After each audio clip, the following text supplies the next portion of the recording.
உடலாக, உணர்வாக, உயிராக விளங்குகின்ற அன்னை தமிழே, உன்னை இந்த புதுக்கோட்டை மண்ணிலிருந்து வணங்கி மகிழ்கின்றேன்.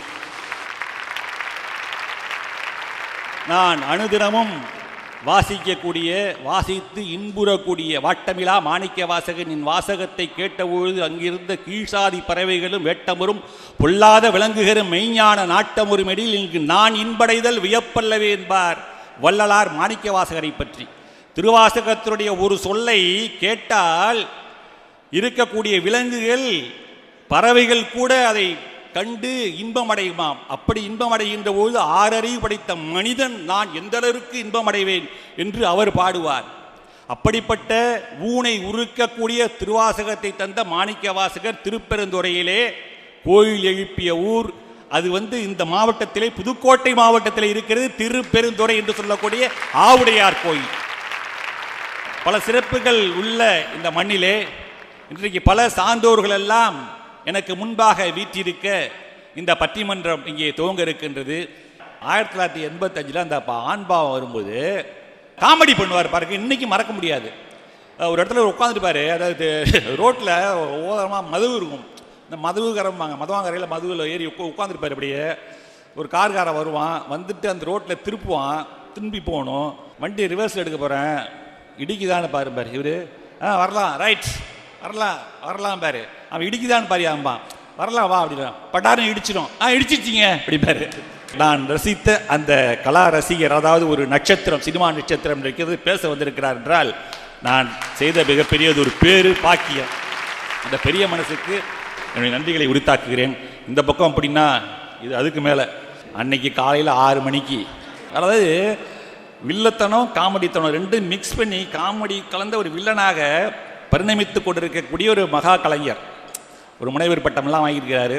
இப்படி திரைப்பட உலகிலே பல சாதனைகளை செய்து இயக்குனராக, நடிகராக, கலைஞராக, இன்றைக்கு பட்டிமன்ற பேச்சாளராக, ஒரு சிந்தனையாளராக வந்திருக்கக்கூடிய ரவி மரியா அவர்களும் இங்கே வந்திருக்கிறார் என்றால் மாபெரும் சிறப்புமிக்க, வரலாற்றிலே பொறிக்கத்தக்க ஒரு பட்டிமன்றம்.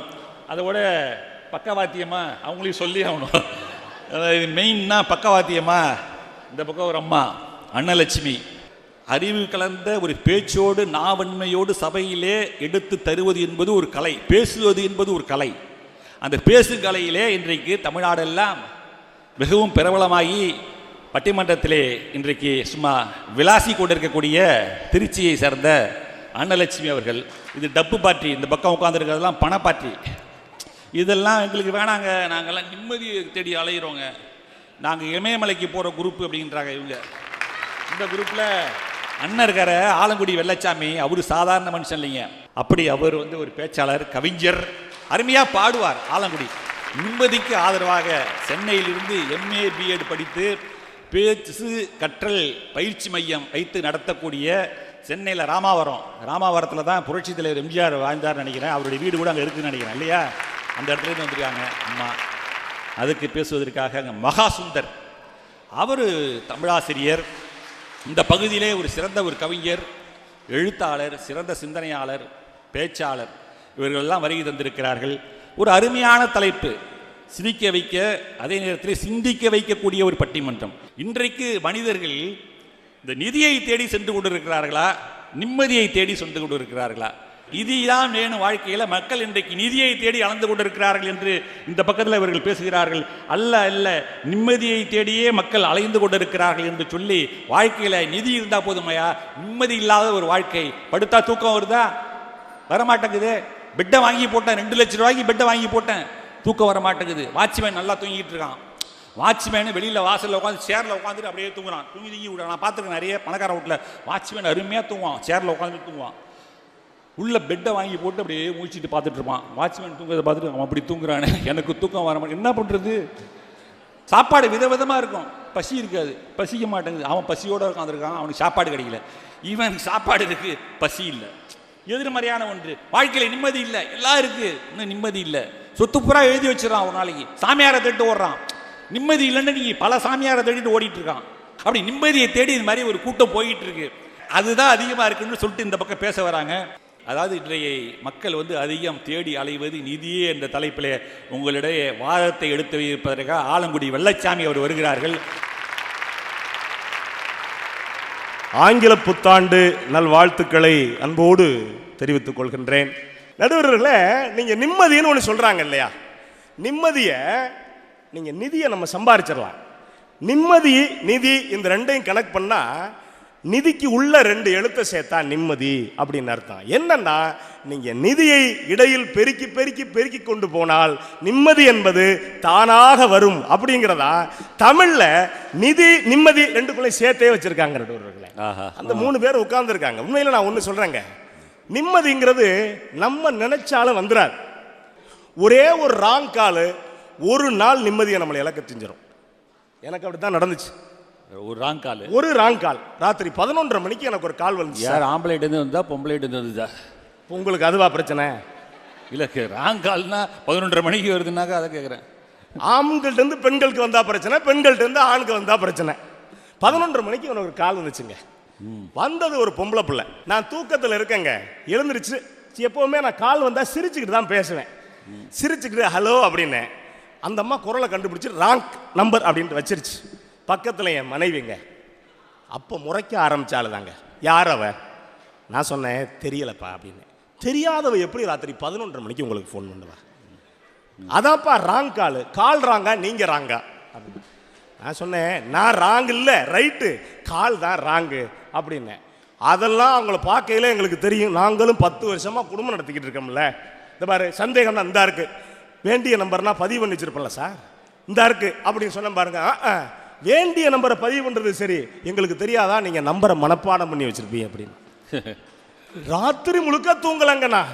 எனக்குமே சந்தேகம் யார் அந்த ஆள் கால் பண்ணது அப்படின்னு.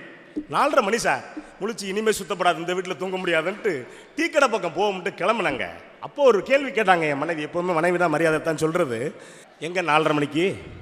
இல்லை டீ கடை பக்கம் போகலான்னு பார்த்தேன். ஓ, அங்கே போய் அவளுக்கு பேசலாம்னா? எனக்கு ஒன்றுமே சொல்றதுன்னு தெரியல. கடை பக்கம் போகிறேங்க, 5 நிமிஷம் கழிச்சு எனக்கு கால் பண்ணுறாங்க என் மனைவி. என்னப்பா அப்படிங்கிறேன். இல்லை கால் கிராஸ் ஆகுன்னு செக் பண்ணேன். ஒரு ராங் கால் ஒரு மனுஷனை எவ்வளவு பாடுங்க படுத்திருந்தது. புலமைப்புன்னு சொல்லியிருப்பாரு, ஒவ்வொரு மனுஷன் எப்படி கஷ்டப்படுறான் தெரியுமா? வயிற்றுக்காக மனுஷன் இங்கே கயிற்றில் ஆடுறான் பாரு, ஆடி முடிச்சு இறங்கி வந்தா அப்புறம் தாண்டா சோறு. நீ அன்போட சொல்லுறத கேட்டு அத்தனை திறமையும் காட்டு, இந்த அம்மாவை கேளு ஐயாவை கேளு, ஆளுக்கு ஒன்று கொடுப்பாங்க. வாழ்க்கையில யார் யாரெல்லாம் ஓடி ஓடி உழைக்கிறாங்களோ அவங்க தான் இந்த உலகத்துக்கு நிதியை சேர்த்து நல்லது செய்யக்கூடியவங்க. இப்ப கடவுள்ல எனக்கு தெரிஞ்சு 2 வகை தான். ஒன்று நிதி மூலதனம் அதிகமாக உள்ள கடவுள், இன்னொருத்தர் நிதியே இல்லாத ஊர்ப்புறத்தில் இருக்கக்கூடிய கடவுள். இந்த 2 கடவுளை நீங்க யோசிச்சு பாருங்களேன். கடவுளுக்கே உண்டியல் தேவைப்படுது. ஒரு கவிஞன் சொன்னா, கடவுள் உறங்குகிறார்கள், உண்டியல்கள் தான் உறங்குவதே இல்லை அப்படின்னு சொன்னான். ஏன் அப்படின்னா, ஒருவேளை உண்டியல் இல்லைன்னா ரசீது புத்தகம் பெருசா இருக்கும் அப்படின்னு அர்த்தம். நீங்க பணம் இருக்கிறவன் உண்டியல்ல போடுறான், இல்லாதவன் உண்டியலையே போட்டுறான். உலக அளவில் குற்றச்செயல்களில் ஈடுபடக்கூடிய நபர்கள் அப்படின்னு நீங்க லிஸ்ட் எடுத்தீங்க அப்படின்னா யாரா இருக்கு அப்படின்னீங்கன்னா, யார் யாரெல்லாம் பசியில் கொடுமை பெறுகிறானோ, யார் யாரெல்லாம் வாழ்க்கையில் தேவை நிறைவேறாமல் இருக்கிறானோ அவர்கள் தான் குற்றச்செயலில் அதிகபட்சம் ஈடுபட்டிருக்கிறார்கள் அப்படின்னு சொன்னா உங்களுக்கு தெரியும். நிதிதான் இந்த உலகத்தில் மனிதனை மனிதனாக வாழச் செய்கிறது. மனிதனுடைய வாழ்க்கையில் ஆதியிலிருந்து அந்தம் வரை என்றென்றும் தீர்மானிப்பது நிதி. நிதி இருக்கிற மனிதன் நிம்மதியாக வாழ முடியும். நிதி ஒன்றே மனித குலத்தை மிகப்பெரிய சமூகமாக இன்னும் வளர்த்தெடுக்கும் என்கிற காரணத்தால் ஒவ்வொரு மனிதனும் தினம் தினம் ஓடிக்கொண்டிருப்பது நிம்மதியை கொஞ்சம் தேடலாம், ஆனால் நிதியை தேடியே என்பதை சொல்லி அனைவரும் ஏற்பீர்கள் என்கிற நம்பிக்கையோடு மீண்டும் அனைவருக்கும் ஆங்கில புத்தாண்டு நல் வாழ்த்துக்களை தெரிவித்துக் கொண்டு விடைபெறுகின்றேன். நன்றி, வணக்கம். ஆலங்குடி வெள்ளச்சாமின்னு என்ன சாதாரண ஆளான? பணத்துக்கு எவ்வளோ பேர் பாருங்களேன். தானமாக கொடுத்தா தர்மம்பான், உண்டியில் போட்டால் காணிக்கம்பான், நம்ம கல்லூரி ஸ்கூல்லலாம் போய் கட்டுற படத்துக்கு ஃபீஸும்பான், ட்ரெயினுக்கு போய் டிக்கெட்டை எடுக்கிறவன ஃபேர்மா இல்லையா? வருமானத்துக்கு அதிகமாக சொத்து சேர்த்து அதுக்கு இது பண்ணால் அதுக்கு வரி கட்டணும், அதுக்கு பேர் டேக்ஸும்பான். போட்டாக்கா அதுக்கு பேர் வந்து கிரெடிட்மா, எடுத்தா டெபிட்டும்பான். ஒரே பணம் தான், அது எம்மா பேர் வைக்கிறானுங்க பார்த்தீங்களா? துட்டும்பான், மணிம்பான், காசும்பான், பசம்பான், எல்லாம் மனுஷனை விட்டு ஆட்டுன்னு ஆட்டுதுன்னா இன்னைக்கு நிதி தான் சொல்லிட்டு ஆலங்குடி வெள்ளச்சாமி அருமையாக பேசியிருக்கிறாரு. இப்போ அவருக்கு தக்க பதிலடி கொடுக்கறதுக்கு அவர் ஆலங்குடியார் வராரு நம்ம மகா சுந்தர். எங்கள் ஐயா ஆலங்குடி வெள்ளைச்சாமி நல்லா இருக்கீங்களா ஐயா? நைட்டு 11:30 மணிக்கு அவருக்கு ஃபோன் வந்துச்சு, அது ராங் காலாம். அது மட்டும் இல்லை, அதுக்கு புலமை பித்தனை வேற துணை கழுத்திருக்காரு. என்னது? வயிற்றுக்காக மனுஷன் இங்க கைத்தில் ஆடுறான் பாரு.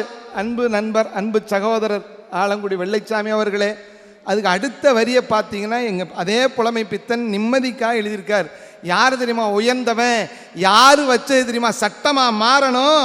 அழகா சொல்லியிருக்காரு, வசதி உள்ளவன் வச்சது எல்லாம் சட்டம் ஆகாது தம்பி, பிறர் வாழ நினைப்பவர் வச்சது எல்லாம் சட்டம் ஆகணும் தம்பி. சமத்துவம் உண்டாகணும், அதற்கு மகத்துவம் உண்டாகணும். நம்ம பாடுற பாட்டும் ஆடுற கூத்தும் படிப்பினை தந்தாகணும், நாட்டுக்கு படிப்பினை தந்தாகணும். இதுதானே நிம்மதி. எதுங்க நிம்மதி? நீங்க சொன்னார், இன்னொன்று வேற சொன்னார், நிம்மதி. நான் சொல்றேன், நிம்மதி என்கிற சொல்லுக்குள்ளே நிதி இருக்கிறது. ஆனால் நிதி என்கிற சொல்லுக்குள் ஒருபோதும் நிம்மதி வருவதே இல்லைங்க. இந்த புத்தாண்டு நடத்தக்கூடிய பாடம் என்ன தெரியுமா? யாரு கோடீஸ்வரன், யாரு பணக்காரன் தெரியுமா? ஆடிக்கார்ல போறவன் இல்ல கோடீஸ்வரன். எவன் ஆஸ்பத்திரிக்கே போகாம இருக்கானோ அவன்தான் கோடீஸ்வரன். நோயற்ற வாழ்வே குறைவற்ற செல்வன்றாரு இல்லையா? நீங்க பணத்தை வச்சு மருந்தை வாங்கலாங்க, ஆரோக்கியத்தை வாங்கவே முடியாது. நீங்க பணத்தை வச்சு வசதியை வாங்கலாம், ஆனா மகிழ்ச்சியை ஒருபோதும் வாங்க முடியாது. நீங்க பணத்தை வச்சு சாப்பாட்டை வாங்கலாம், ஆனால் ஒருபோதும் பசியை வாங்கவே முடியாது. அதைத்தான் நாங்கள் பேச வந்திருக்கோம். நாங்கள் என்ன பணம் வேணாம்னு நினைக்கிறோமா? பணம் வேணான்னு சொல்கிறோமா? பணம் இல்லாதவன் நிம்மதியாக இருக்க மாட்டேங்கிறான்னு நினைக்கிறீங்க. நிம்மதிக்கும் நிதிக்கும் சம்பந்தமே இல்லைங்க. நீங்கள் பணம் சேர்ப்பது தவறு என்று நாங்கள் சொல்லவில்லை. அந்த சேர்த்த பணத்தை அப்படி கொடுத்து பாருங்க, கொடுக்கும் போது ஏற்படக்கூடிய மகிழ்ச்சி இருக்குங்க. உலகத்திலேயே மிகப்பெரிய பணக்காரர்கள் நிம்மதியாக இருக்காங்களான்னு தெரியலைங்க. ஒரு கதை, ஒரு ராஜா என்ன பண்ணாரா, கடுமையான தலைவலி வந்துருச்சு அவருக்கு. தலைவலி வந்த உடனே அரண்மனை வைத்தியரை கூப்பிட்டீங்க, வா எனக்கு தலைவலி வந்துருச்சு, எனக்கு மருந்து கொடுன்னாரு. வைத்தியர் எவ்வளவோ மருந்து கொடுத்தோம், அந்த ராஜாவுக்கு தலைவலி போகலை. ராஜாவுக்கு கோபம் வந்துருச்சு. சம்பளம் கொடுத்து உன்னை வைத்தியராக வச்சுருக்கேன், நாளைக்கு காலையில் என் தலைவலிக்கு மருந்து சொல்லலைன்னா உன் தலை இருக்காதுன்னாரு. ராஜாவுக்கு தலைவலி, வைத்தியருக்கு தலை இடி வந்துருச்சு, தலையே போயிடும். வீட்டுக்கு வந்தார் வைத்தியர், மனைவிட்ட கேட்டா என்னங்க பிரச்சனைன்னு. ராஜாவுடைய தலைவலிக்கு நான் படித்த வைத்தியத்தில் மருந்தே இல்லை, அவருக்கு பெரிய தலைவலி வந்திருக்கு, என்ன பண்ணுறதுன்னு கேட்டார். மனைவி சொன்னால் ஒன்றும் பிரச்சனை இல்லை, நான் சொல்கிறத நாளைக்கு போய் சொல்லுங்க, எல்லா பிரச்சனைக்கு தீர்வு கிடச்சிரும்னு மனைவி சொன்னான். மறுநாள் ராஜா கேட்டார், மருந்து கண்டுபிடிச்சிட்டியான்னு. மருந்து கண்டுபிடிச்சிட்டேன் ராஜா, உங்கள் தலைவலி சாதாரண தலைவலி இல்லை, அதுக்கு ஒரே மருந்து என்ன தெரியுமா? உலகத்தில் எவன் கவலையே இல்லாமல் இருக்கானோ அவன் சட்டையை நீங்கள் போட்டிங்கன்னா உங்கள் தலைவலி போயிரும்னார். இதுதானே பெரிய விஷயம். சரின்னு சொல்லி அந்த காவலர்களை கூப்பிட்டு நாடு ஃபுல்லாக தேடுங்க, எவன் கவலை இல்லாமல் இருக்கானோ அவன் சட்டையை வாங்கி போடணும், உடனே சட்டையை கொண்டு வாங்கன்னாரு. நாலாபுரமும் காவலர்கள் ஓடினார்கள், யாரும் கிடைக்கல. பெரிய பணக்காரன் பண்ணையாள், உனக்கு கவலை இருக்கா? ஏகப்பட்ட கவலை இருக்குண்ணா. என்ன பண்ணுறதுன்னு தெரியாமல் அசந்து உட்கார்ந்த போது ஒரு சாதாரண ஆள் என்ன பண்ணான்னா, கிணத்துல குதிக்கும் போதே உலகத்திலேயே கவலையே இல்லாதவன் நான் தாண்டான்னு கிணத்துல குதிச்சான் சந்தோஷமா. காவலர்கள் அப்படியே பிடிச்சி தூக்கிட்டு வந்து கேட்டாங்க, அப்பா உனக்கு கவலையே இல்லை? இல்லையா? எனக்கு எந்த கவலைங்க? அப்பா உண்மையாகவே கேட்குறேன், உனக்கு கவலையே இல்லையான்னு கேட்டாங்க. எனக்கு எந்த கவலையும் இல்லை அப்படின்னாங்க. அப்போ உன் சட்டையை கொடுன்னாங்க. அவன் சொன்னான், என்கிட்ட சட்டையே இல்லையேங்க. இந்த புத்தாண்டு நோயில்லாத, கவலை இல்லாத, நிம்மதி தரக்கூடிய புத்தாண்டாக உலகம் முழுவதும் மலர வேண்டும். அதற்கு உங்கள் தீர்ப்பு முன்னோட்டமாக இருக்க வேண்டும் என்று கேட்டுக்கொண்டு, அற்புதமாக ரசித்த ரசிக பெருமக்களுக்கு இதய தோட்டத்தில் பூத்த நன்றிகளை காணிக்கையாக்கி விடைபெறுகிறேன். நன்றி, வணக்கம். மகா சுந்தர், நீங்கள் பேசிய பேச்சினுடைய சாரம் அப்படியே திருவெண்காடர் என்று சொல்லக்கூடிய பட்டினத்தார் பாடலில் அப்படியே இருக்கு. பெரிய மூட்டை பொண்ணோ பொருளோ கையில் வச்சிருக்கிறது இன்பமில்ல, தூக்கி போட்டு காதற்ற ஊசியும் வாராது காணும் கடை வழிக்கே. காதற்ற ஊசி கூட செத்து போகும்போது கூட வராதுன்னு ஒரு வார்த்தை அந்த வாசகம் மாற்றிடுச்சு. சொத்து பத்து பெரிய பணக்காரன் காவிரி பூங்கட்டத்தில் அப்படியே விட்டுட்டு வந்தார், வெளில வந்தார். உண்டு என்றேரு செல்வம், உண்டு என்று தெய்வம், ஒன்று என்றேரு உயர் செல்வம், அன்று என்றேரு பசித்தோர் முகம் பார் அப்படின்னு எழுதி வச்சார். ஆவியுடன் காயம் அழிந்தாலும் பாவி என்ற நாமம் படையாதே, மேவிய சீர் வித்தாரமும் கடம்பும் வேண்டாம் மடஞ்சே நீ செத்தாரை போலே திரி. என்ன பொருள் தெரியுமா? ஆவியுடன் இந்த உடம்பு காயம் அழிந்தாலும் உடம்பு உயிர் போனாலும் உலகிலே பாவி என்ற பேரை எடுத்துடாத. மேவிய சீர் வித்தாரமும் கடம்புனா இந்த புகழ் ஆடம்பரம் மாலை மரியாதை சால்வ தேவையே இல்லை, செத்தாரை போலே திரி. அப்படிப்பட்ட நிம்மதியை நீ அடையலாம். இதெல்லாம் திறந்துட்டினான்னு பட்டினத்தடிகள் சொன்னதை அழகாக சொன்னார். அது ஒரு கதையின் மூலமாக விளக்கி இருக்கின்றார் மகாசுத்தர். இப்போ பதில் சொல்கிறதுக்கு இந்த பக்கம் பெண் புள்ளி திருச்சியிலிருந்து அன்னலட்சுமி. வந்தாலும் வந்துச்சு கொரோனா. யாராச்சும் 2 வருஷமா நம்ம வீட்டுக்கு வரானா? இல்ல நம்மள நம்பி 5-10 தரானா? ஒண்ணுமே இல்ல நடுவர் அவர்களே. நிம்மதியை தேடின்னு 3 பேர் பேச வந்திருக்காங்கல்ல, அவங்க வீட்டுல எங்கேயாவது ஒரு பக்கம் தியான மண்டபம் வச்சிருக்காங்களான்னு கேளுங்க. ஆனா நிம்மதியேன்னு பேச வந்த அவங்க 3 பேர் கையிலையும் ஏடிஎம் கார்டு இருக்கும், பேங்க் பாஸ்புக் கண்டிப்பா இருக்கும், அக்கவுண்ட்ல பணம் வச்சிருப்பாங்களா இல்லையா? பணம் அது இல்லாம எப்படிமா இருப்பாங்க அவங்க? நிம்மதியை கொடுக்கறதே நம்ம பணம் மட்டும் தான் நடுவர் அவர்களே. அதனால தான் நிதியை தேடின்னு பேச வந்திருக்கோம். எனக்கு ஒரு சின்ன ஆசை நடுவர் அவர்களே, இன்ன வரைக்கும் நிறைவேறலன்னா அது நிதி தான் காரணம். அப்படியா? எனக்கு ஹீரோயினா நடிக்கணும்னு ஆசை. என்னது என்னது?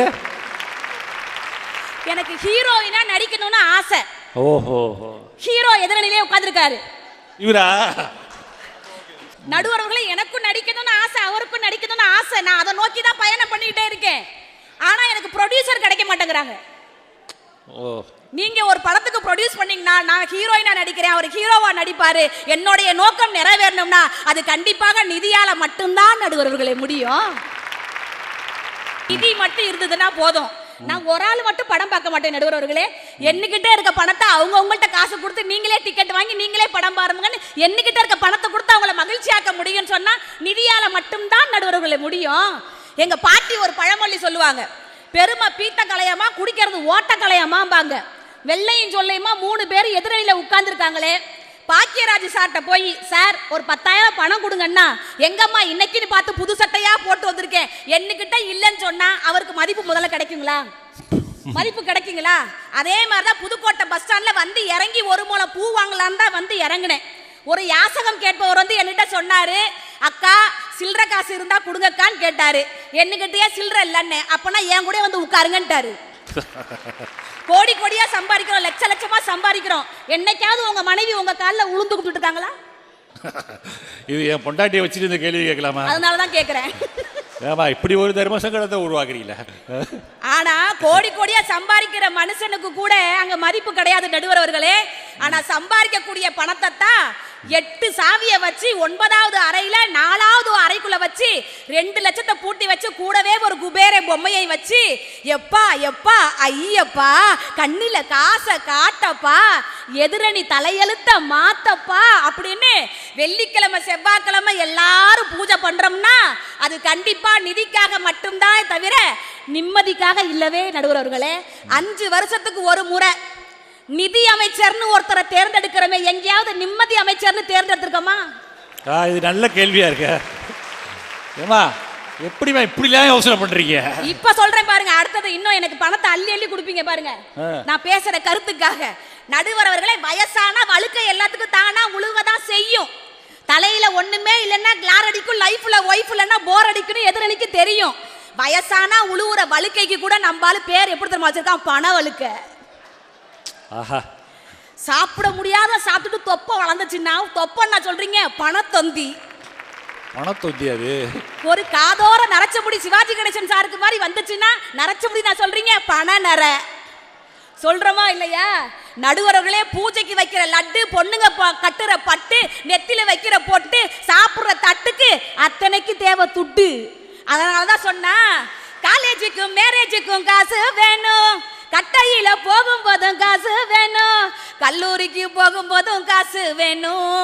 No money no money no கண்ணி நோ கண்ணிடா, ஏ no money no money no money no கண்ணிடா.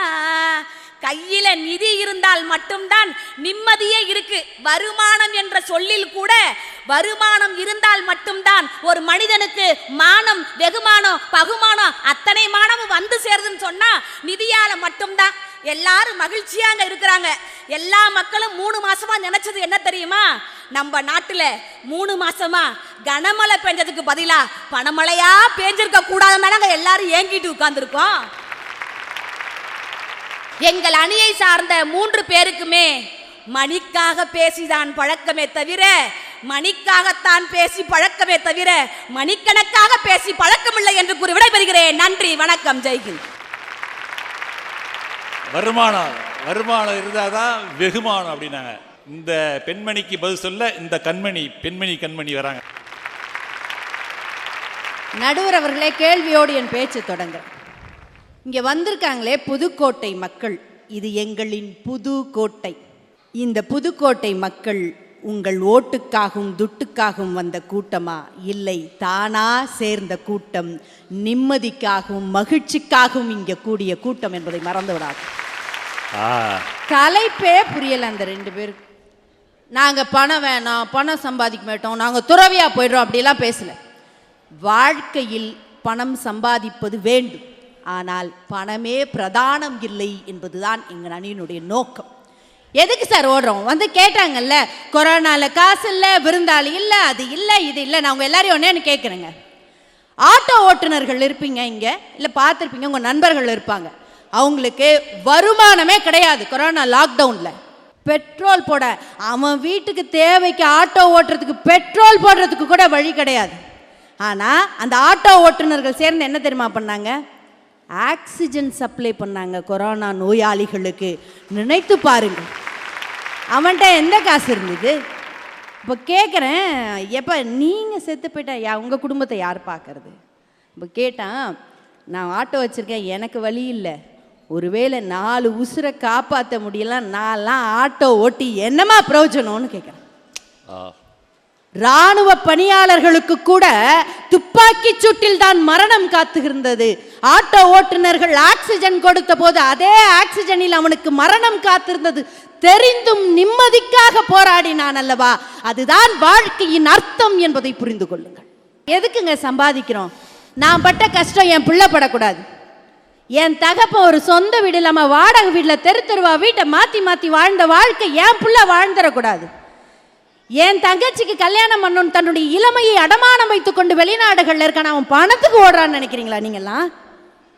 தன் தங்கையின் கழுத்தில் தங்கம் ஏறுவதற்காகவும் தாலி ஏறுவதற்காகவும் தன் இளமையை விட்டு வருகிற அண்ணன் எத்தனை பேர் இருக்காங்க? மழையை பற்றி சொன்னாங்க. சென்னையிலிருந்து வரேன். மழை எங்கள் உடைமைகளை அடித்து சென்றது, எங்கள் உடைமைகளை அடித்து சென்றது. ஆனால் எங்கள் மனிதத்தை நிலைநாட்டியது. எங்கள் தலைமை கூட தரையிறங்கி வந்து உதவி செய்த மனித நேயம், அதில் கிடைத்த நிம்மதிதான் எங்கள் மழை எங்களுக்கு கொடுத்தது. இவங்க சொன்னாங்களே இழப்பீடு கொடுக்குறோம், பணம் என்ன பண்ணிடுது? ஒன்று நல்லா தெரிஞ்சுக்கோங்க, அரசாங்கம் இழப்பீடு கொடுப்பது, அரசாங்கம் பணத்தை கொடுக்குதுன்னு அர்த்தம் கிடையாது. என் குடிமக்கள் வருந்துகிற போது நான் இருக்கிறேன் என்கிற நம்பிக்கை உணர்வுதான் அந்த இழப்பீடு. அது பண இலக்கம் அல்ல, நாட்டின் நன்மை லட்சிய இலக்கு என்பதை நீங்கள் மறந்து விடாதீர்கள்.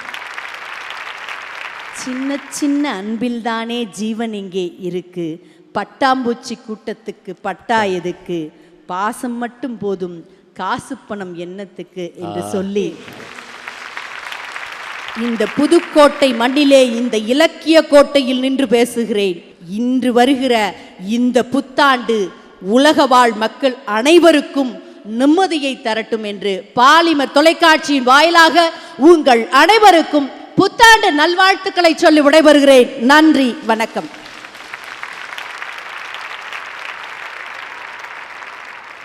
ரம்யா அசோக்கினுடைய பேச்சு சிரிக்க வைப்பதை விட நம்மை சிந்திக்க வைத்திருக்கிறது. அதுதான் உண்மை. வாழ்க்கையில் நிம்மதி தருவது, அடுத்தவருக்கு உதவி செய்வது, சம்பாதிப்பது மட்டுமல்ல என்பதை தெள்ள தெளிவாக அவர் பேசியிருக்கிறார்கள். இப்போ இதுக்கெல்லாம் பதில் சொல்கிறோம். பார்க்குறாரு நம்ம ரவி மரியா என்ன சார் ரொம்ப ஓவராக சப்போர்ட் பண்ணுற மாதிரி தெரியுதுன்னு முறைக்கிறார் என்னை பார்த்து. வாங்க. புதுக்கோட்டையின் மண்ணின் மைந்தர்களே, சகோதர சகோதரிகளே, இங்கே உட்கார்ந்துருக்கிற ஒவ்வொருவருக்கும் ஒரு ஆசை இருக்கும், உண்டா இல்லையா? நிம்மதி நோக்கி ஓடுகிறோமா, நிதியை நோக்கி ஓடுகிறோமா? அப்படிங்கும்போது நிம்மதி என்பதே நிதியின் மூலம் வருவதுதான் அப்படிங்கிறதுக்கு நம்முடைய வாழ்க்கை பிறந்தது முதல் இறக்கும் வரை எல்லாமே நிதியால் கட்டமைக்கப்பட்டது. ஒரு பெண்ணுக்கு பிரசவம் என்றால் அந்த பெண்ணின் அப்பா துடித்து போவார். ஐயோ, பெண்ணுக்கு வலி வந்துருச்சு, என்ன குழந்தை பிறக்க போதோ, ஆண் குழந்தையா பெண் குழந்தையா, அந்த கவலை இல்ல. சுகப்பிரசவமா ஆபரேஷனா அப்படின்னு பார்த்து சுகப்பிரசவம் ஆனா அந்த அப்பா முகத்துல அவ்வளவு சந்தோஷம். ஆபரேஷன் என்ன, ஐயோ 1 லட்ச ரூபா போச்சு, வேற நாள் பேத்தியா விடியா 1 லட்ச ரூபா போச்சுன்னு சொல்லுவாரா சொல்ல மாட்டாரா? ஆக நீங்கள் பிறந்தது முதல் இறக்கின்ற வரை உங்கள் குழந்தையை படிக்க வைக்கிறதுக்கு காசு வேணும், நீங்க கல்யாணம் உங்க பொண்ணுக்கு பண்ணி வைக்கிறதுக்கு காசு வேணும், உங்க பிள்ளைகளை உங்க பேரம்பேதிக்கு காது குத்தா காசு வேணும், உங்களுக்கு தொழில் அமைக்க காசு வேணும், அந்த தொழிலை நட்டம் வந்தா பேங்க் லோன் வாங்கி மறுபடியும் தொழில் அமைக்க காசு வேணும், உங்களுக்கு வயசாச்சுன்னா சுகர் வந்து சுகருக்கு மாத்திரை வாங்க காசு வேணும், பிரஷருக்கு மாத்திரை வாங்க காசு வேணும், பேரம்பேத்திக்கு ஏதாவது பிரச்சனை வந்து அதுக்கு ஆபரேஷன் வந்தா அதுக்கு ஆபரேஷன் பண்ண காசு வேணும். இப்படி எல்லாத்துக்கும் காசு வேணும். கடைசியில் செத்து போனா நம்மளை போய் அடக்கம் பண்றதுக்கும் காசு வேணும். நான் வரும்போது ட்ரெயின்ல எனக்கு ஒரு 5 வருஷத்துக்கு முன்னாடி ஒரு பிரச்சனை, அது சொல்லிடுறேன். 5 வருஷத்துக்கு முன்னாடி டிக்கெட்டு மிஸ் ஆயிடுச்சு. எங்க ட்ரெயின் டிக்கெட்டு, கார்டு தான் கையில் இருக்கு, பணம் கையில் இல்லை. டிடிஆர் வர்றாரு. டிடிஆர் என்ன பண்றாரு, sir ticket sir ticket miss ஆச்சு சார், என்னால் ஒன்றும் முடியாது சார், டிக்கெட் ரொம்ப முக்கியம் சார், நான் வந்து நோட் பண்ணணும் சார் உங்கள் இதெல்லாம் அப்படின்ற. சார் டிக்கெட்லாம் இல்லை சார் அப்படிங்கும்போது, சரி சார் ஒன்றும் பிரச்சனை இல்லை சார், நான் டிக்கெட் பணம் பெனால்ட்டி கொடுத்துட்றேன், பெனால்ட்டி போட்டு நீங்கள் வந்து எழுதிக்கிங்க அப்படின்னு சொன்னால், சரி சார் அப்படின்னா என்ன பண்ணுறாரு, பெனால்ட்டி எழுதுறாரு. நமக்கு பக்குன்றது எவ்வளோ போட போகிறாருன்னு தெரியல. என்கிட்ட எவ்வளோ இருக்குது, 600 ரூபா பணம் இருக்குது. பெனால்ட்டியோட நான் ஃபஸ்ட் கிளாஸில் போகிறேன், 4200 ரூபா போட்டார். எனக்கு அப்படியே பக்குன்னுச்சு. 4200 அந்த ட்ரெயினில் போய் யார்கிட்ட கேட்குறது? கொஞ்ச நேரத்துக்கு முன்னாடி தான் அந்த கேரேஜில் உள்ள 50 பேர் என்கிட்ட செல்ஃபி எடுத்து போகிறாங்க. சார் சூப்பர் நடிப்பு சார், சூப்பர் ஆக்டிங் சார், நான் உங்கள் ரசிகர் சார் அப்படின்னு ஒவ்வொரு ஆளாக செல்ஃபி எடுத்துகிட்டு போனாங்க. எல்லாம் என்ன பண்ணுறாங்க, இப்போ தான் உட்காந்துருக்காங்க. இப்போ 4500 ரூபா நான் கட்டணும், என் கையில் காசு இல்லை. நான் என்ன பண்ணுறேன், திருன்னு முழிக்கிறேன், அப்படியே திருன்னு முழிக்கிறேன். என்ன பண்ணுறது அப்படின்னு பக்கத்தில் போய், சார் ஒரு 500 தான் கொடுங்களேன், கூகுள் பே பண்ணிடுறேன் அப்படின்னு. 500 சார், என்னைக்கு சார் கூகுள் பே பண்ணுவீங்க? சார் நான் போய் இறங்கணுன்னே கூகுள் பே பண்ணிடுறேன் சார். பண்ணுறீங்களா சார்? சார் பண்ணிடுவேன் சார், கண்டிப்பாக பண்ணிடுவேன் சார். அது ஒரு வீடியோ எடுக்கிறான். சார் ஒரு 500 ரூபா சார், அந்த ஆள்கிட்ட போகிறேன் சார், அண்ணன் உங்கள்கிட்ட ஒரு 1000 ரூபா இருக்கானே, அது ஒருத்தர் வீடியோ எடுக்கிறான். அதுக்கப்புறம் இன்னொருத்தன் போகிறேன், அண்ணன் ஒரு 300 ரூபா தான் குறை நீங்கள் போடுங்க. இப்படி ஒவ்வொருத்தரையும் பிச்சை எடுத்துகிட்டு இருக்கேன் எங்க அந்த கேரேஜில். அதை அப்படியே ஒருத்தன் எடுத்து ஃபேஸ்புக்கில் போட்டு விட்டான், ரவி மரியா பிச்சை எடுக்கிறார் அப்படின்னு. இது உண்மை, இது பொய் கிடையாது. அவன் ஃபேஸ்புக்கில் போட்டவன் எனக்கு யாருன்னு தெரியல, கண்டுபிடிக்க முடியல. ஒரு 4500 ரூபா லட்சக்கணக்கில் சம்பளம் வாங்குற ஒரு நடிகனுக்கு ஒரு 4500 ரூபா நிதி எவ்வளவு முக்கியமாகப்பட்டதுங்கிறத நானே சாட்சியா இருக்கேன். அன்னைக்கு காலையில் 6 மணி கோழி கொக்கரக்கோன்னு கூவிச்சு. என் பொண்டாட்டி தலை நிறையா மல்லிகை பூ உசுப்புனா, மல்லியா கனகாம்பரமா அப்படின்னு கேட்பனே. அந்த 500 கோடிக்கு நான் பட்ட பாடு உங்களுக்கு தெரியுமா தெரியாதா? என்ன பாடுபட்டிருப்பேன். 2 நாள் நடிச்சு டயர்ட் ஆயிடுச்சு. ஆனால் கடைசி வரைக்கும் இந்த 500 கோடி கிடைக்கவே இல்லை. இந்த உட்காந்துருக்கார் அண்ணன் பாண்டியராஜன், அவர் இடுப்பில் அருணாகரி இல்லை தெரியுமா உங்களுக்கு? அவர் இடுப்பில் அருணாகரி இல்லை. ஏன் இல்லைங்கிறது அவரை கேட்டால் தான் உங்களுக்கு தெரியும். அது நிதி சம்மந்தப்பட்டது, அவரே சொல்லுவார். இடுப்பில் அருணாகரி இல்லாமல் ஜீன்ஸ் போட்டு சுற்றிட்டு இருக்க ஒரே ஆள் பாண்டியராஜன் சார் தான். பார்த்துங்க. அப்புறம் நம்ம அவங்கள பாருங்களேன், புன்னகரசி ரொம்ப நிம்மதி வாழ்க்கையில் சமூக சேவை செய்வதுதான் நிம்மதி. 40,000 ரூபாய் எடுத்து கொடுத்துட்டு வெறும் 7 ரூபாய் கேட்டான். நிம்மதி, வாழ்வில் வாழ்வுதான் நிம்மதி. ஒரு ஆட்டோ டிரைவர் இது கூட சில என்ன ஆட்டோ டிரைவர் அப்படின்னு ரொம்ப பெருந்தன்மையாக பேசினாங்களே. கழுத்தில் பாருங்க டைமண்ட் நெக்லஸ். கேளுங்க, மகள் நாள் ஜுவரில் காரைக்குடியில் வாங்கினாங்களாம். ஒரு கல்லுமே மட்டுமே 50,000 ரூபாயாம். மொத்தமாக சேர்ந்து 7 lakhs 50 lakhs 7 lakhs 50,000. அப்படியே ஆமாம் சார். நீங்கள் எந்த அணியில் பேச போகிறீங்க? நிம்மதி தாங்கிற அணியில் பேச போகிறேன், தயவுசெய்து எங்கள் அணிக்கு வந்துருங்க மேடம் அப்படின்றதுக்கு. இப்போ சொல்கிறாங்க, சார் அதெல்லாம் சொல்லிடாதீங்க சார், நீங்கள் இந்த பாயிண்ட் நோட் பண்ணிடுவாங்க சார். நான் நெக்லஸ் இல்லாமல் எங்கேயும் போகிறது கிடையாது, உங்களால் நெக்ஸ்ட் போடாமல் இருக்க மாட்டேன், ப்ளீஸ் சொல்லிடாதீங்கன்னு கெஞ்சினாங்க. இருந்தாலும் எங்கள் அணி ஜெயிக்கணுங்கிற ஒரு நல்ல எண்ணத்தில் நான் உங்களை போட்டு கொடுத்துட்டேன், தப்பாக எடுத்துக்காதீங்க. ராஜலட்சுமி, நான் கோப்டெக்ஸில் டிஸ்கவுண்ட் போட்டிருக்கான், நான் ஒரு புடவை எடுத்துட்டேன், அப்படியா, சரி சரி சரி, ஓகே ஓகே, சூப்பர் சூப்பர், வாழ்க்கை வச்சுருவா. அதுக்கப்புறம் அந்த பொன் போல நைட்டு ஃபுல்லாக பரவாயில்ல, ஐயோ பக்கத்து வீட்டுக்காரி பட்டுப்பட்டு எடுத்துட்டா கோஆப்டெக்ஸ், நம்ம எடுக்கணுமே சொல்லிட்டு புருஷன் வந்தோடனே என்னங்க என்னங்க கோஆப்டெக்ஸில் 50% தள்ளுபடி போட்டுருக்கானா, தயவு செய்து நீங்கள் வந்து எடுப்ப வாங்க அப்படின்னா. 50% தள்ளுபடியா? இவன் ஏற்கனவே ஒரு 5000 பட்ஜெட்டில் மைண்டில் வச்சுருப்பான். 50% தள்ளுபடினா ஒரு 2500 ஆகும்னு சொல்லிட்டு போவான். அங்கே போனேன்னு அந்த அம்மா எதை எடுக்கும், 50,000 பட்டுப்படி தூக்கி தான் சூப்பர்னு சொல்லுவோம். அந்த புடவை வாங்கி கொடுத்தான்னா அந்த வீட்டில் தீபாவளி அன்னைக்கு மத்தாப்பா எரியும். வாங்கி கொடுக்கலைன்னா பட்டாசு வெளியில் வெடிக்காது, உள்ளே வெடிச்சிட்டு இருக்கோம். உண்டா இல்லையா? நம்ம பார்த்துருக்கோமா இல்லையா? அனுபவம் பேசுது போல இருக்கு. அனுபவம் பேசுது. அப்போ நிதி என்பது நம்மளுடைய ஒவ்வொரு விஷயங்களையும் ஒவ்வொரு நிமிடங்களையும் கடத்தி கொண்டே போகுது. எதன் மூலம்? நிதி நிதி நிதி நிதி கிடைத்தால் தான் நிம்மதி. கந்து வட்டிக்காரன் 1ஆம் தேதி வந்து வாசல் தட்டும் போது அவனுக்கு 500 ரூபாய் பணம் எடுத்து கொடுக்கல, டோட்டலா அவமானப்படுத்திட்டு போவான். எத்தனை பேர் தற்கொலை பண்ணியிருக்காங்க நிதி இல்லாதனால, அவங்க நிம்மதியை குலைஞ்சிருது. உண்டா இல்லையா? இந்த பாண்டியராஜர் அவங்க குருநாதர் ஒரு படம் பண்ணார் தெரியுமா உங்களுக்கு? இந்த முந்தானை முடிச்சுன்னு ஒரு படம். அதில் இந்த தீபான்னு ஒரு ஆர்டிஸ்ட் நடிச்சிருந்தாங்க. அவங்க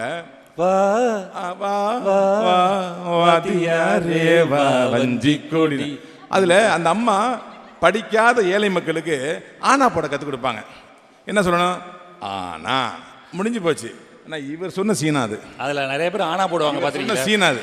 பாக்யராஜ் சொன்னா இது பாண்டியராஜர் சொன்ன சீனு, அவன் பண்ண வேலை தான் அது அப்படின்ட்டு ஒருத்தர் சொன்னார். அந்த ஆனாவை கைப்பிடி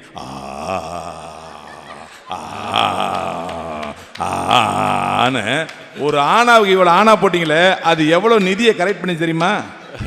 ஒரு ஆனாவில் ஒட்டுமொத்த தமிழக ஆண்களோட நிம்மதியை கெடுத்த குறிப்பு அது. அது மட்டுமா? இது வந்து நிம்மதி இதே முக்கியம்னு பேசிட்டு இருக்கு. அந்த நிம்மதியை கெடுத்துட்டு அதன் மூலம் கிடைச்ச சம்பாத்தியம் இருக்கு பார்த்தீங்களா? பாக்யராஜர் 5 வீடு வாங்கிட்டார்.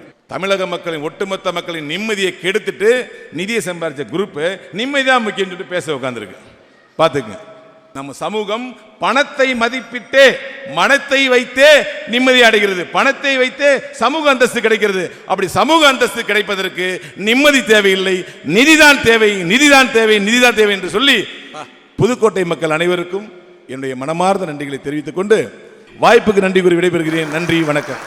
அப்பா இப்போ புரிஞ்சு தள்ளிட்டாரு. அதாவது கடன்பட்டவனுடைய இதயம் இருக்க அது எந்த அளவுக்கு துடிக்கும் வருந்தும் அப்படிங்கிறதுக்கு, விடங்கொண்ட மீனை போலும் வெந்தழல் மெழுகை போலும் படங்கொண்ட பாந்தல்வாய் பற்றிய தேரை போலும் திடங்கொண்ட ராமபாணம் சிறுக்களத்து உற்றபொழுது கடன் கொண்டார் நெஞ்சம் போல் கலங்கினான் இலங்கை வேந்தன் ஒரு பாடல் உண்டுங்க. என்ன அருமையான அதில் கருத்து இருக்குது பாருங்கள். இது வந்து கம்பராமாயணம் கிடையாது. பல பேர் கம்பராமாயணம்னு உளருவாங்க. கிடையவே கிடையாது.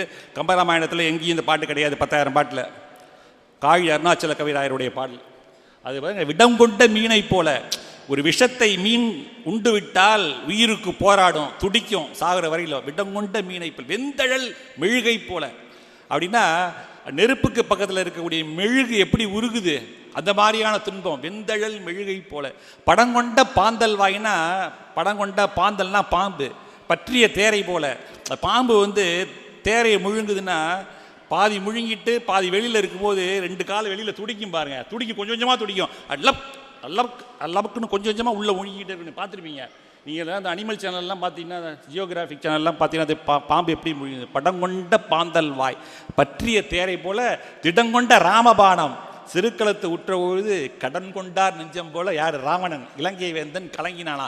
கடன்பட்டவனுடைய நெஞ்சம். அதுக்கு இந்த ஓமையெல்லாம் சொல்கிறாரு. உள்ளபடியே பெரிய அவமானம் எது தெரியுங்களா? கடனை வாங்கிக்கிட்டு அந்த கடனை கட்ட முடியாமல் கடன் கொடுத்தவன் வீட்டு வாசலில் வந்து கத்தும்போது நம்முடைய பொண்டாட்டி பிள்ளைகள்லாம் அதை பார்க்குறத விட பக்கத்து வீட்டுக்காரன் எதிர்த்த வீட்டுக்காரெல்லாம் கதவு திறந்துட்டு அங்கே போடுற சத்தத்தை பார்க்குறான் பாருங்க. அதை விட பெரிய அவமானம் ஒரு குடும்பத் தலைவனுக்கு உலகத்தில் இருக்கவே முடியாது. அதை தான் அந்த பாட்டில் அருணாச்சல கவிதாயர் சொல்லிட்டாரு. அருமையாக பேசிட்டார். அதை எல்லாத்துக்கும் காசு வேணும்னு சொல்லிட்டு அந்த அவமானத்தை துடைப்பதற்கும் நிதிதான் வேண்டும் என்பதை அவர் பேசியிருக்கிறார். நிறைவாக நம்முடைய கதாநாயகன் சுகராகமே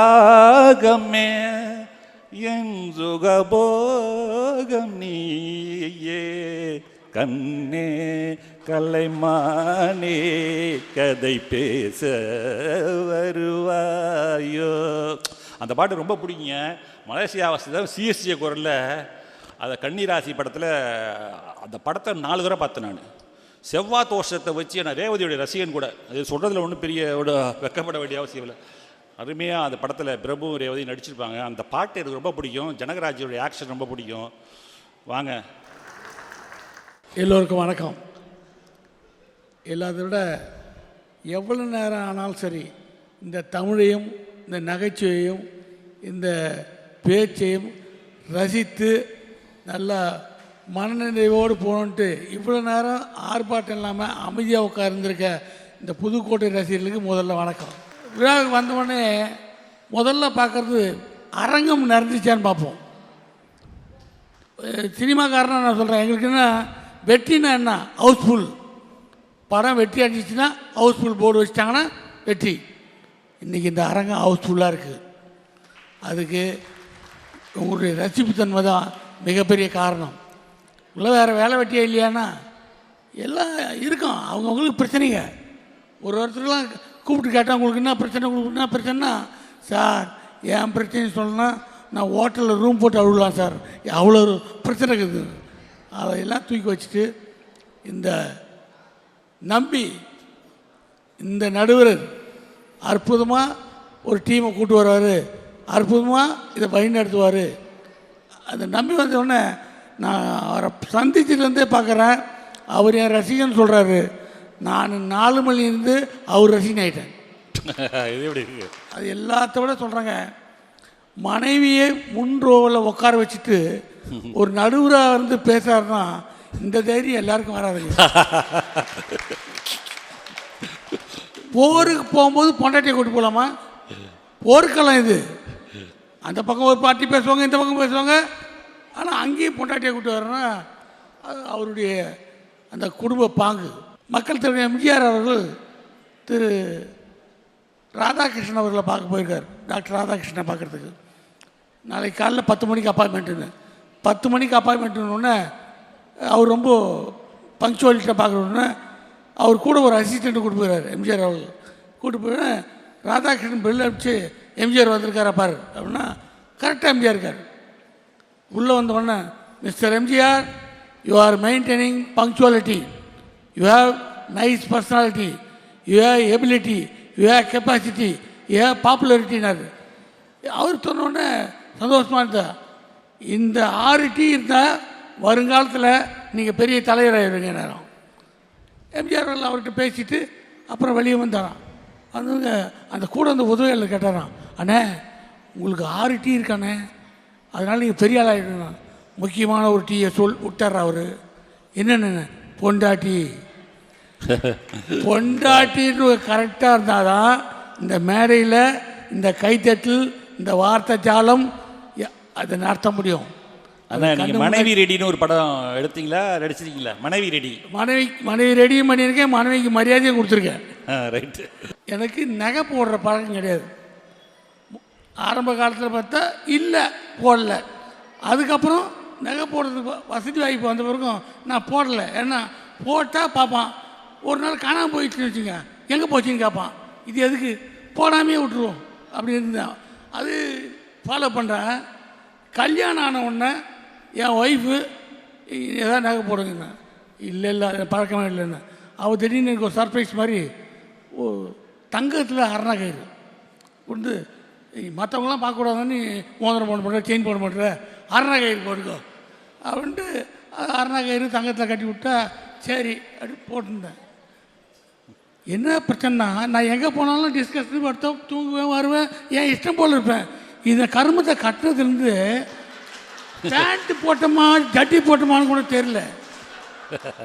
அரணா கயிறு இருக்கா, அரணா கயிறு இருக்கா, நிம்மதியாக போச்சுங்க. ஒரு அரணா கயிறு கட்டணும் நிம்மதி போனால் நான் 3ஆவது நாள் கழட்டி போட்டுருக்கேன். இந்த கருமே வேணும் வச்சுக்க. இதை தேவையில்லாத ஒன்று, நமக்கு நிம்மதியை கெடுக்கிற விஷயமா நான் கருதுனேன். இப்போ இருக்கிற வாழ்க்கையை நாம் எதிர்பார்த்தது இல்லை. எதிர்பார்த்ததுக்கு மேலே கடவுள் கொடுத்துருக்கான். கல்யாணத்துக்கு போனோம். கல்யாணம் ஆன புதுசில் பார்த்தா நிறைய நகைலாம் வாங்கி கொடுத்துருந்தேன்.